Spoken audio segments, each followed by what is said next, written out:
Assalamualaikum warahmatullahi wabarakatuh. Kami dari kelompok 1 ingin mempresentasikan hasil diskusi kami tentang laporan kuliah kerja lapangan mata kuliah governansi digital dengan judul Rencana Induk Sistem Pemerintahan Berbasis Elektronik. Anggota kelompok yang pertama yaitu Lutfi Fakhruzi dengan NIM 200422229. Yang kedua, saya Rahmadia Idini dengan NIM 200422257. Seksi kelas 202210420136. Dosen pengampu yaitu Bapak IE Permana STMT. Materi yang pertama akan dibacakan oleh rekan saya yaitu Lutfi Fakhruzi. Sistem pemerintahan berbasis elektronik. Sistem pemerintahan berbasis elektronik yang juga disingkat dengan SPBE atau yang biasa juga disebut dengan e-government adalah penyelenggara pemerintah yang memanfaatkan teknologi informasi dan komunikasi untuk memberikan layanan kepada instansi pemerintah, aparatur sipil negara, pelaku bisnis, masyarakat, dan pihak-pihak lainnya. Perkembangan teknologi informasi dan komunikasi dalam bermasyarakat memberikan peluang bagi pemerintah untuk melakukan inovasi pembangunan aparatur negara melalui penerapan sistem pemerintahan berbasis elektronik atau SPBE. SPBE juga merupakan salah satu upaya pemangkasan biaya dan waktu, serta meminimalisir terjadinya praktik korupsi dalam pelayanan yang dilakukan oleh pemerintah. Penerapan SPBE ditujukan untuk mewujudkan proses kerja yang efisien dan efektif, serta meningkatkan kualitas pelayanan publik. SPBE diperlukan untuk mewujudkan tata kelola pemerintahan yang bersih, efektif, dan transparan, dan akuntabel, serta pelayanan publik yang berkualitas dan terpercaya. Sistem pemerintahan berbasis elektronik merupakan upaya berkesinambungan dalam pembangunan aparatur negara untuk mewujudkan bangsa yang berdaya saing pada akhir tahun 2025. Diharapkan pemerintah sudah berhasil mencapai keterpaduan SPBE baik di dalam dan antar instansi pusat dan daerah, pemerintah daerah. Dari ketersinambungan SPBE antara instansi pusat dan daerah, diharapkan akan menciptakan proses bisnis pemerintahan yang terintegrasi antara instansi pusat dan pemerintah daerah, sehingga akan membentuk suatu kesatuan pemerintah yang utuh dan menyeluruh serta menghasilkan birokrasi pemerintahan dan pelayanan publik yang berkejaran tinggi. Materi yang kedua tentang Rencana Induk Sistem Pemerintahan Berbasis Elektronik Pemerintah. Rencana Induk SPBE bertujuan untuk memberikan arah SPBE yang terpadu dan berkesinambungan. Sedikitnya dokumen Rencana Induk SPBE memuat visi, misi, tujuan, dan sasaran SPBE, arah kebijakan SPBE, strategi SPBE, dan peta rencana strategi SPBE. Rencana Induk SPBE Nasional disusun dengan mengacu pada arah kebijakan RPJP Nasional 2005 hingga 2025. Grand Design Reformasi Birokrasi tahun 2010 hingga 2025 dan RPJM Nasional 2014 hingga 2019.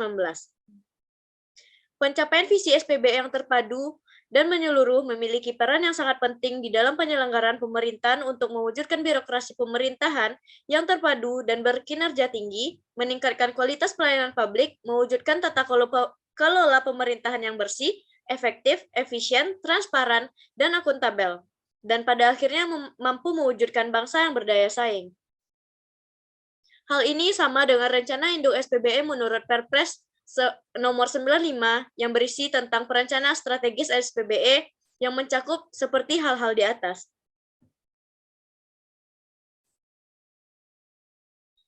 Baiklah, materi ketiga, tujuan rencana induk sistem pemerintahan berbasis elektronik pemerintah.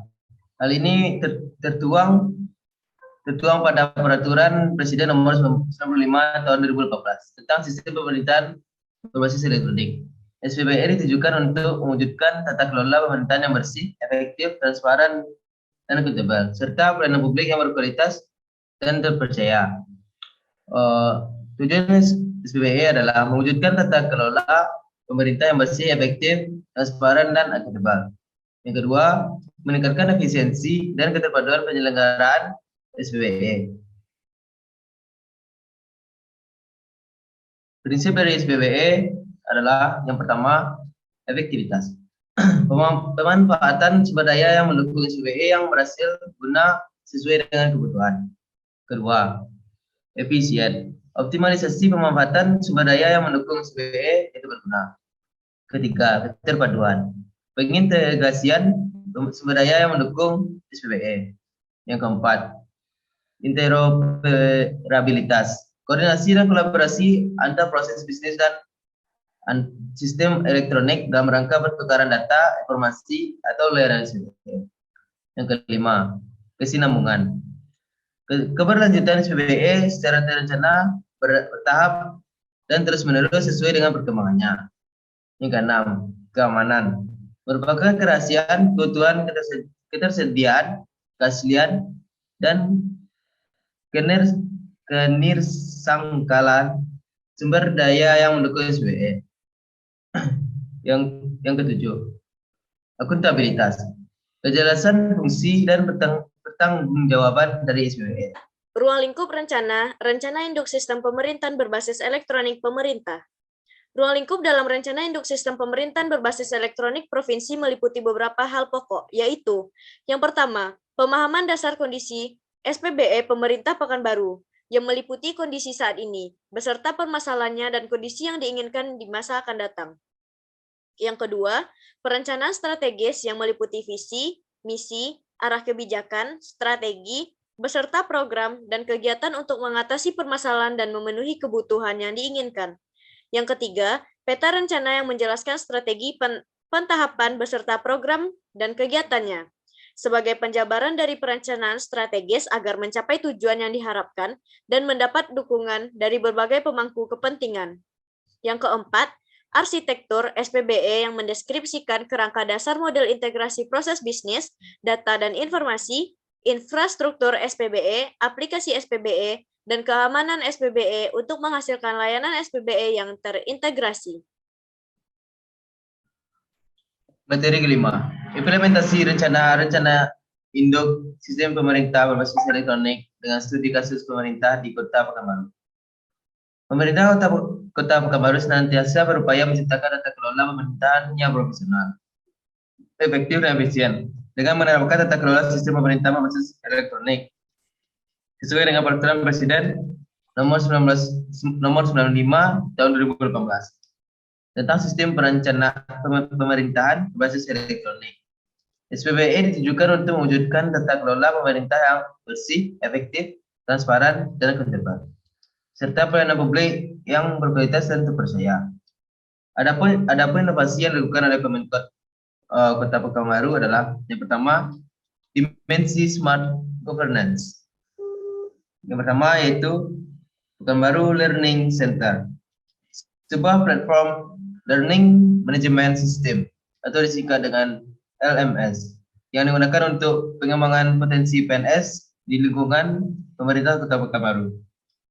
Yang kedua, Smart Tax, layanan berbasis mobile untuk mempermudah wajib pajak melaporkan atau mendaftarkan pajak, mencek tagihan, mencetak SPPT PBB dan mail. Yang ketiga, klinik inovasi dan kelitbangan atau disingkat dengan Klik BPP. Klik BPP merupakan layanan publik dalam bentuk fasilitas inovasi dan kelitbangan yang bertujuan untuk sarana konsultasi untuk menumbuhkan ide inovasi perangkat daerah, menjaring isu aktual atau permasalahan di perangkat daerah dan mendapatkan rekomendasi pemecahan masalahnya melalui riset atau kelitbangan. Konsultasi keberlanjutan inovasi perangkat daerah yang stagnan, sarana publikasi dan promosi inovasi daerah. Yang keempat, kenali aksi Dukcapil, kerjasama pelayanan keliling akta pencatatan sipil dan pendaftaran penduduk Dukcapil. Merupakan kerjasama Dinas Kependudukan dan Pencatatan Sipil Pekanbaru bersama dengan aparatur kecamatan dan kelurahan hadir di tengah masyarakat untuk memberikan pelayanan pengurusan dokumen kependudukan dan pencatatan sipil yang berlokasi pada tempat dan waktu yang sudah ditentukan oleh pihak kecamatan dan kelurahan. Yang kedua, smart economy. Terdapat 28 inovasi pada dimensi smart economy. Yang ketiga, dimensi smart society. Yang pertama dari dimensi smart society yaitu membaca buku bersuara.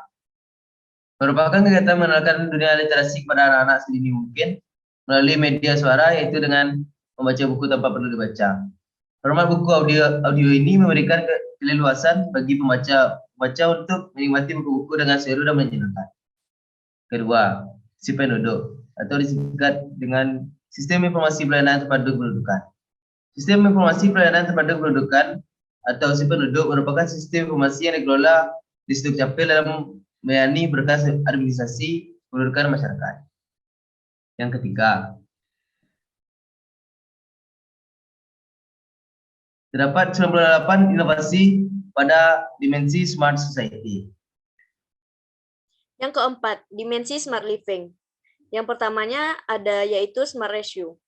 Merupakan layanan tanggap darurat pemadaman kebakaran yang terintegrasi dengan PLN, polisi, dan stakeholder lainnya dalam upaya meminimalisirkan kerugian dan korban serta untuk memenuhi standar waktu tanggap atau response time dalam melakukan pemadaman kebakaran 15 menit.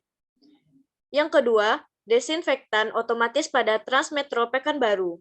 Untuk pencegahan penyebaran COVID-19 pada bus Transmetro Pekanbaru atau yang disingkat dengan TMP, yaitu berupa penyemprotan disinfektan secara otomatis ketika bus berhenti di halte ujung koridor. Yang ketiga, Smart Living. Bagian dari manajemen pengelolaan penerangan jalan umum atau PJU untuk mewujudkan efisiensi pemakaian daya listrik dan biaya penerangan jalan melalui teknologi nirkabel atau wireless. Yang keempat, e-respon. Layanan tanggapan atau respon terhadap keluhan masyarakat yang berkaitan dengan gangguan kenyamanan yang menjadi urusan pemerintahan. Selanjutnya di inovasi dimensi Smart Living ini terdapat 17 inovasi pada dimensi Smart Living. Seperti yang tertera pada gambar berikut. Yang kelima ada Smart Environment. Terdapat 8 inovasi pada dimensi Smart Environment. Yang pertama yaitu ada bank sampah, yang kedua rumah kompos, yang ketiga komunitas anak peduli sampah Bina Widya bersih di wilayah Kecamatan Bina Widya. Yang keempat Kasih Kamis bersih di Kecamatan 50. Yang selanjutnya Tumpas, tumpukan sampah menjadi emas. Selanjutnya Bank Sampah Berkah Abadi. Dan selanjutnya yaitu Bank Sampah Kecamatan Sukajadi. Dan yang terakhir yaitu Sukajadi Bersih atau yang disingkat dengan Sukber. Yang keenam, Smart Branding. Pekanbaru Investment Center atau yang disingkat dengan PIC merupakan platform untuk menyediakan informasi oleh para pelaku usaha atau investor baik sebelum maupun sesudah berinvestasi di Kota Pekanbaru. PIC ini memuat beragam informasi di antaranya informasi seputar potensi investasi dan sistem informasi berbasis geografis, peta penyesuaian tata ruang, laporan data penanaman modal, serta informasi UMKM. Mal pelayanan publik.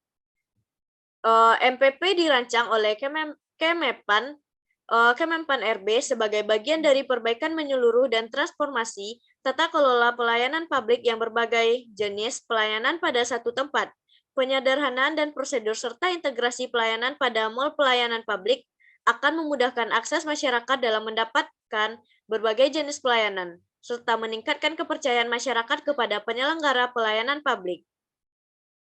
Terdapat 5 inovasi pada dimensi Smart Branding, yaitu status new normal untuk hotel melalui aplikasi Pekanbaru Turis.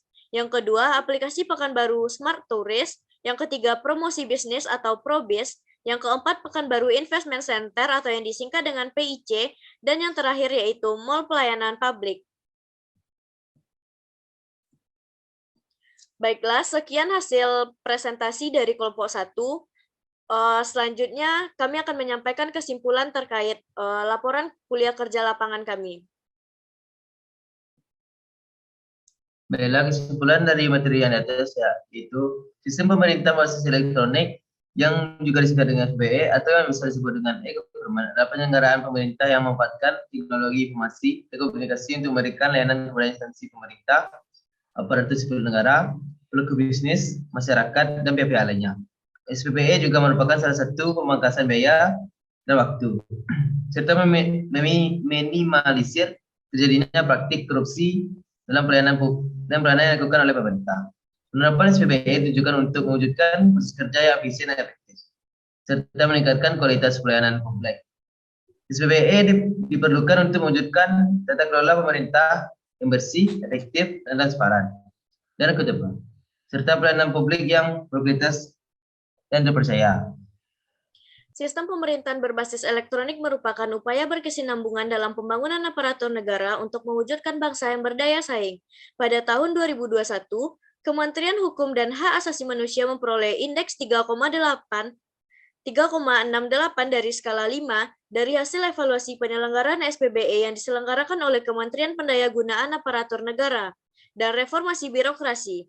Rencana induk sistem pemerintahan berbasis elektronik ini bertujuan untuk memberikan arah SPBE yang terpadu dan berkesinambungan.